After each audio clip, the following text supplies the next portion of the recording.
And a controversial homeless plan about to go into effect that could jail the unhoused. San Diego is calling it progressive enforcement. Now, the city could take the unhoused to jail if they refuse to accept shelter.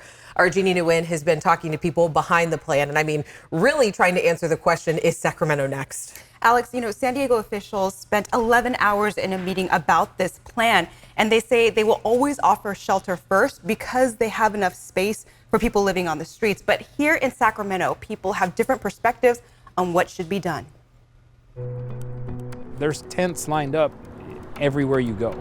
And that's the stuff that's got to stop. It's not only an issue in Sacramento. San Diego has a homeless crisis. As soon as this weekend, they'll start progressive enforcement that could land an unhoused person in jail. There will be 3 steps for enforcement. The first step will be an offer of a shelter bed and education of the ordinance.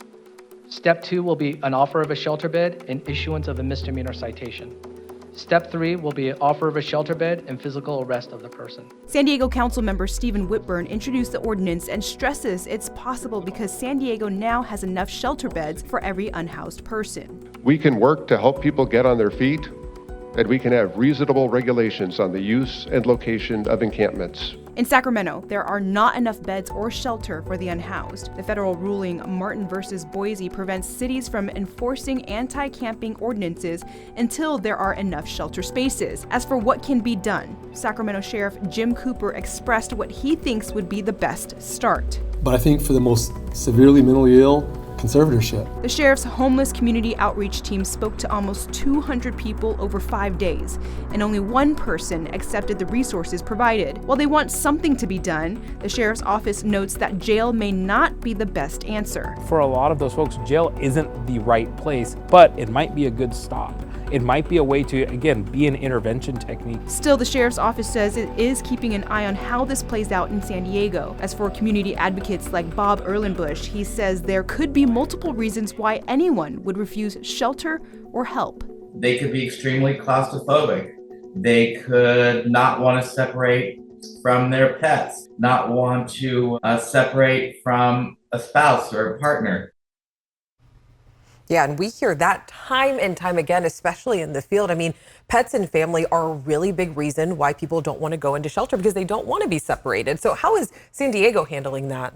A spokesperson for council members Whitburn's office tells me that housing and shelter that's being offered will be an individual, non-congregate situation. So that means that anybody in these shelters can stay with their pets or their families or whoever they care for most. Yeah, obviously a really big element when trying to get people into shelter. Jeannie, thank you so much. We appreciate it. All right, again, the federal ruling Martin v. Boise prevents Sacramento from having an ordinance like San Diego's until there are enough shelter beds available for the homeless population. So, how many shelter beds are in Sacramento and how many are needed? Sacramento County says there are about 2,600 emergency shelter beds. Most are available year-round, and some are available during those big weather events.